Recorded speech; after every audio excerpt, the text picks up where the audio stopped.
Xayrli günler başağızga da.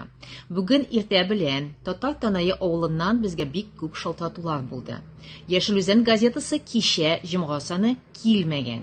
Poçtağa şıltatıp, biliştik. Şınnan da texnik sebepler orqasında Tatar Tanayına kete turgan gazeta Үзәк почtada tutqarlandı. Bir şılmağı zinhar için. Onday momentlar bula ol turmuşta. Düşenbe günni pochtalyonlarıgız her bir yazılışçılarımızga Yeşil Üzen gazetasını toratıp çıgaşak. Rəhmət bizge şıltatığınız için.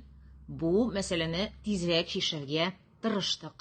Fırsattan faydalanıp başa yazılışçılarımızga 2024 yılının 1. yartı yıllığına подписка kampaniyası başlandı degan xabarni topshiram. Hamda endi tezdan tashlamalı bəyədən Yeşil Üzen gazetasına yazılıb bulur. Yıldagıcha şәп бүләкләр уйнатабыз. Qo'shilığız, birga bulayıq, birdan bulayıq.